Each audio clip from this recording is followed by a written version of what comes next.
सुप्रभातम बच्चों। पिछली कक्षा में आप प्रयाग यह जो पाठ है इसके एक अंश पढ़े हैं। आज हम उसके नीचे का अंश पढ़ा रहे हैं। जैसा कि हम आपको हमेशा यही कहते हैं कि पुस्तक अपने समक्ष होना चाहिए, पेंसिल लेके बैठना चाहिए, क्योंकि अगर कहीं भी इस संधि विच्छेद या विभक्ति वचन इत्यादि बताते हैं तो उसे नोट करते रहना चाहिए। यदि आप उसे नोट करेंगे तो आपकी जानकारी बढ़ेगी और परीक्षा में आपको किसी प्रकार की असुविधा नहीं होगी। तो बच्चों आइए हम लोग पढ़ते हैं, मेरे साथ दोहराएंगे।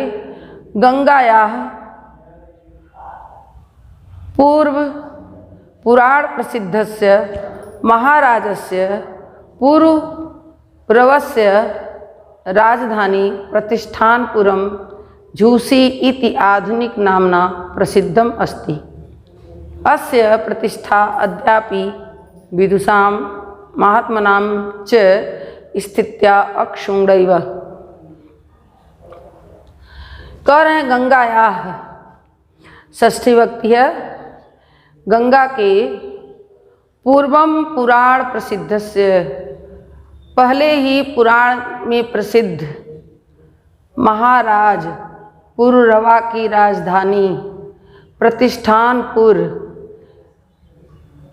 झूसी इति आधुनिक नाम से प्रसिद्ध है। महाराज पुरुरवा की जो पुरानी राजधानी जिसका नाम प्रतिष्ठानपुर था, आज झूसी के नाम से प्रसिद्ध है। बच्चे जानते हैं जस्य प्रतिष्ठा, जिसकी प्रतिष्ठा अद्यापि आज भी विदुषाम विद्वानों में महात्मनां च स्थित्या अक्षुण्णैव, और महात्माओं की स्थिति में अक्षुण्ण बनी हुई है। आज भी लोग उसकी स्थिति के विषय में जानते हैं। साथ साथ पढ़ेंगे। इतिहास प्रसिद्ध नीति निपुण मुगल शासक अकबर नामना दिल्ल्याः सुदूरे पूर्वस्यां दिशि स्थितयोः कड़ा जौनपुर नामकयोः समृद्धयोः राज्योः निरीक्षणं दुष्करं विज्ञाय तयोर्मध्ये प्रयागे गंगा यमुनाभ्यां परिवृतं दृढ़ं दुर्गम अकार्यत। गंगा प्रवाहाच्च दो च है, जिसमें एक को संधि करेंगे तो त हो जाएगा। प्रवाहात च के बाद अ बचा हुआ अस्य, तीन पद हैं इसमें। रक्षणाय विशालम बंधनम, अ बच गया अपि अकार्यत। यो अद्यापि नगरस्य गंगायाश्च मध्ये सीमा इव स्थितो अस्ति। अयं यो प्रयागस्य नाम स्वकीयस्य इलाही धर्मानुसारेण इलाहाबाद इति अकरोत्। इदं दुर्गम अतीव विशालं सुदृढ़ं सुरक्षा दृष्ट्या च अति महत्वपूर्णम् अस्ति।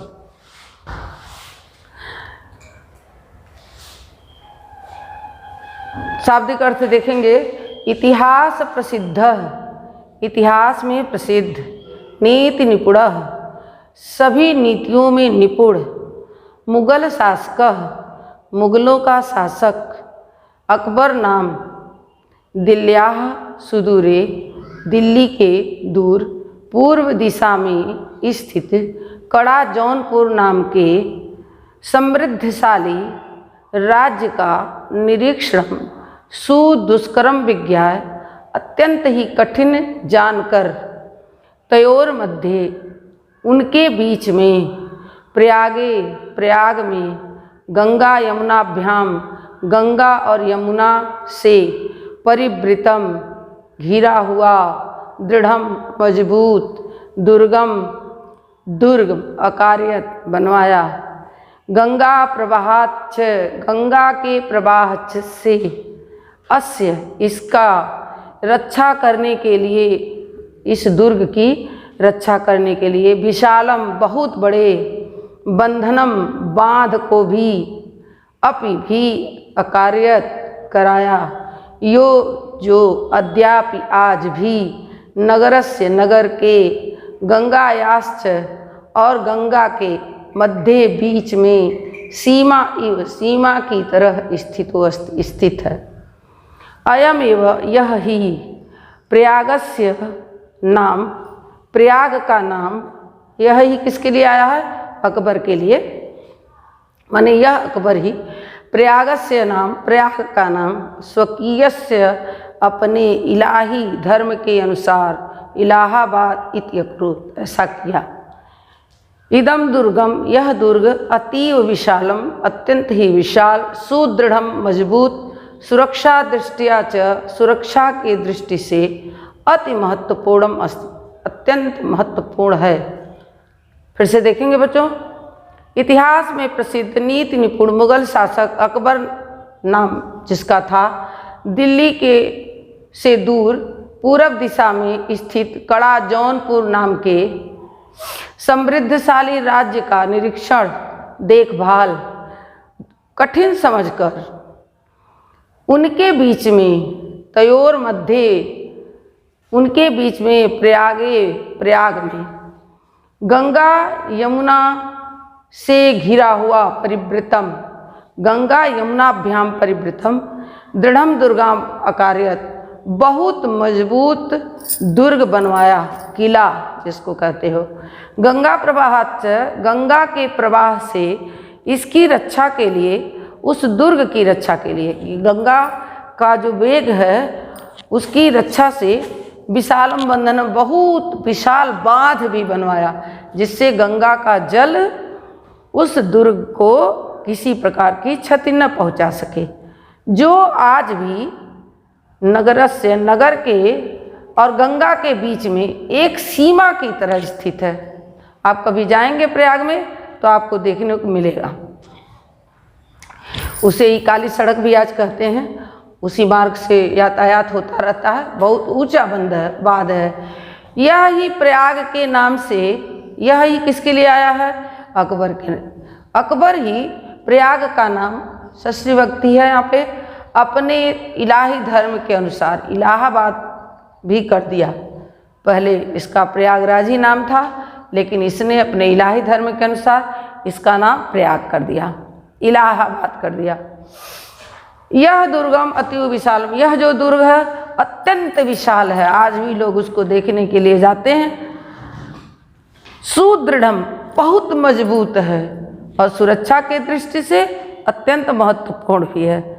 बच्चों आप कभी जाएं तो अवश्य देखें, बहुत ही दर्शनीय स्थान है और लोग देखने के लिए जाते हैं। अगला अनुच्छेद है कि भारतस्य स्वतंत्रता आंदोलनस्य इदम नगरम प्रधान केंद्रम आसीत्।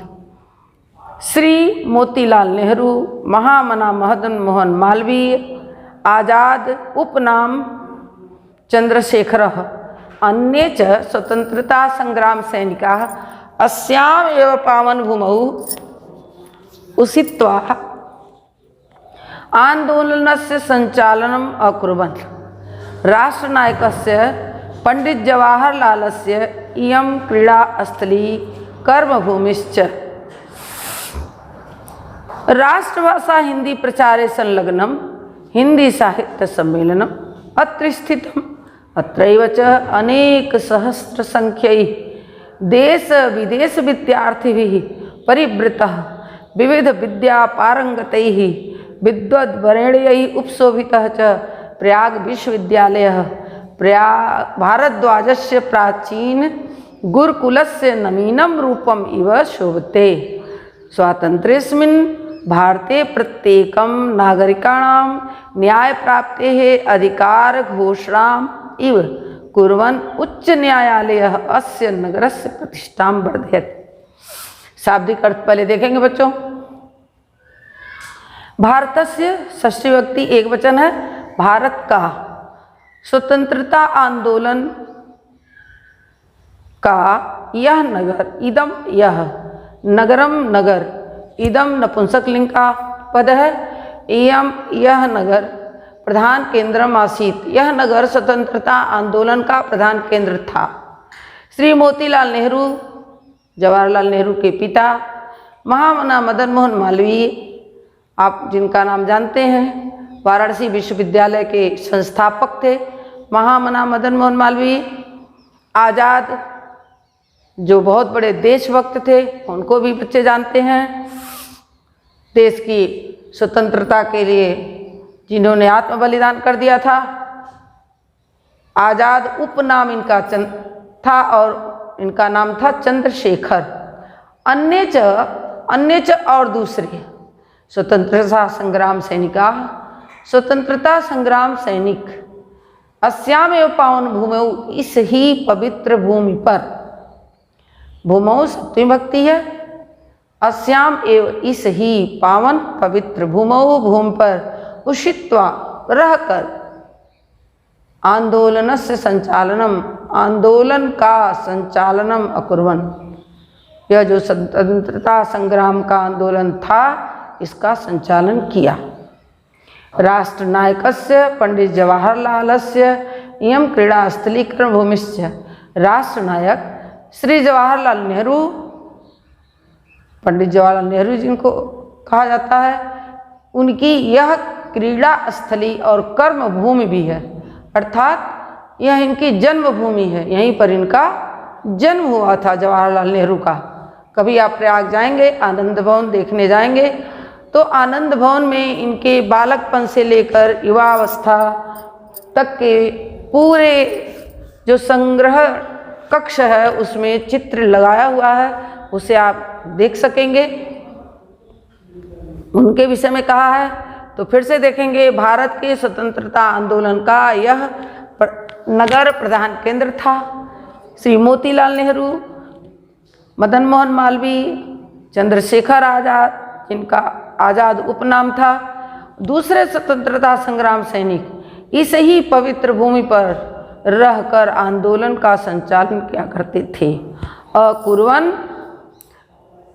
लंग लकार की क्रिया है, पास्ट टेंस जिसे कहते हो। राष्ट्रनायकस्य पंडित जवाहरलालस्य, राष्ट्रनायक जवाहरलाल का इयं क्रीड़ा स्थली, यह क्रीड़ा स्थली यानी जन्मभूमि है और कर्मभूमि भी है।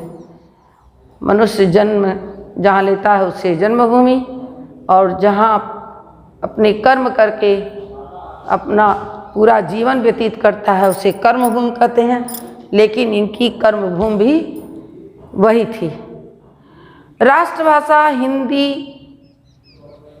के प्रचार में संलग्न लगे हुए हिंदी साहित्य सम्मेलनम अत्र स्थितम, हिंदी साहित्य सम्मेलन यहीं पर है।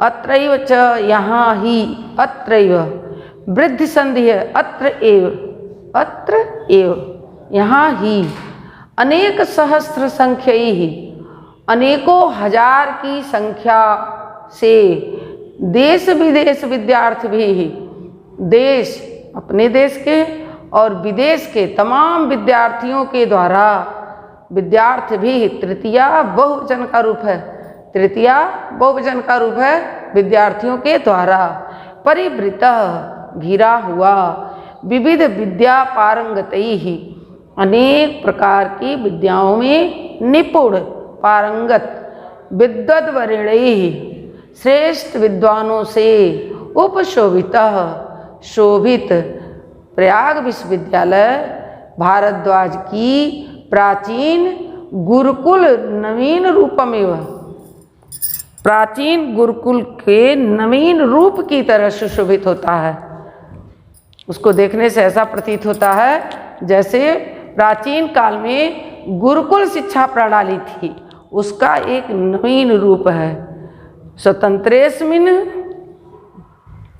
भारते प्रत्येकं नागरिकाणां न्याय प्राप्ते अधिकार घोषणाम इव कुर्वन् उच्च न्यायालयः अस्य नगरस्य प्रतिष्ठां वर्धयति। इस स्वतंत्रता में, जिसमें हम स्वतंत्र राष्ट्र के निवासी हैं, तो प्रत्येक भारतीय जो नागरिक हैं उनका न्याय प्राप्त अधिकार, न्याय प्राप्त करना ही अधिकार है, इसकी घोषणा करता हुआ उच्च न्यायालय, जिसे हाई कोर्ट कहते हो, उच्च न्यायालय अस्य नगरस्य है, इस ही नगर की प्रतिष्ठा को बढ़ाता है। समझ में आ गया होगा बच्चों। राष्ट्रभाषा हिंदी के प्रचार में संलग्न हिंदी साहित्य सम्मेलन नाम की जो संस्था है वह यहीं स्थित है। अनेक सहस्त्र संख्या में देश और विदेश से विद्यार्थियों से घिरे हुए, परिवृत घिरे हुए, अनेक प्रकार की विद्याओं से पारंगत विद्वानों, श्रेष्ठ विद्वानों से सुशोभित यह प्रयाग का जो विश्वविद्यालय है वह भारद्वाज की प्राचीन गुरुकुल परंपरा की नवीन रूप की तरह सुशोभित होता है। अर्थात वहाँ की जो शिक्षा है वह प्राचीन गुरुकुल परंपरा की तरह होती है। इस स्वतंत्र भारत में प्रत्येक नागरिकों का न्याय प्राप्त करने का अधिकार की घोषणा करता हुआ उच्च न्यायालय इसी नगर की प्रतिष्ठा को बढ़ाता है। आपको समझ में आ गया होगा बच्चों। एवं इस प्रकार गंगा यमुना सरस्वती नाम पवित्र संगमे, इस प्रकार गंगा यमुना और सरस्वती के पवित्र संगम में स्थितस्य भारतीय संस्कृतेः केंद्रस्य च महिमानं वर्णयन्, स्थित भारतीय संस्कृति के केंद्र की महिमा का वर्णन करते हुए महाकवि कालिदास सत्यमेव अकथयत, सत्य ही कहा है। अकथयत लंग लकार के लट प्रथम पुरुष एक वचन का रूप है अकथयत। एवं इस प्रकार गंगा यमुना और सरस्वती तीनों नदियों के पवित्र संगम, तीनों नदियों का जहाँ मिलन होता है उसे संगम कहते हैं, पर स्थित भारतीय संस्कृति, संस्कृत और संस्कृति दोनों अलग अलग हैं बच्चों। संस्कृत जो आपकी एक भाषा है और संस्कृति जो आपका कल्चर है, तो उसके केंद्र के महिमा का वर्णन करते हुए महाकवि कालिदास ने सत्य ही कहा है। ध्यान से देखना। समुद्र पत्न्योः जल सन्निपाते पूतात्मनाम अत्र किलाभिषेकात् तत्त्वावबोधेन विनापि भूयसः तनुत्यजाम नास्ति शरीरबन्धः। समुद्र पत्नियों, समुद्र की दो पत्नियां हैं, इसलिए पत्नियों कहा, दो वचन का रूप। समुद्र पत्नियों, समुद्र की पत्नियां गंगा और यमुना। समुद्र की दो पत्नियां कौन है? गंगा और यमुना। तो समुद्र पत्नियों जल सन्निपाते, गंगा और यमुना के जल के समीप जुड़े हुए या उनके समीप होने पर पूतात्मनाम अत्र किलाभिषेकात्, पवित्र आत्माओं के द्वारा किला का अभिषेक करने से तत्वावबोधेन विनापि भूयसः, तत्व का ज्ञान न होने पर भी, तत्व का ज्ञान न होने पर भी पुनः तनुत्यजाम नास्ति शरीरबन्धः, शरीर त्यागने वाले का पुनः शरीर प्राप्त नहीं होता है। नास्ति शरीरबन्धः अर्थात शरीर का बंधन उसे प्राप्त नहीं होता। कहने का अर्थ है कि उस व्यक्ति को मोक्ष की प्राप्ति हो जाती है। कहते हैं कि जो व्यक्ति यह जो गंगा और यमुना का संगम है उसमें रहकर यदि उसे तत्व का ज्ञान नहीं भी है तो भी यदि वह शरीर का त्याग कर देता है तो पुनः शरीर के बंधन को प्राप्त नहीं करता, अर्थात वह शरीर से मुक्त हो जाता है। आज के लिए इतना है बच्चों। आप जितना पढ़ाया गया उसे दोहराएंगे। किसी प्रकार की समस्या हो तो आप पूछ भी सकते हैं। पुनः इसके जो व्याकरण या इससे संबंधित जो प्रश्न हैं उनके साथ फिर आपसे मिलेंगे अगली कक्षा में। धन्यवाद।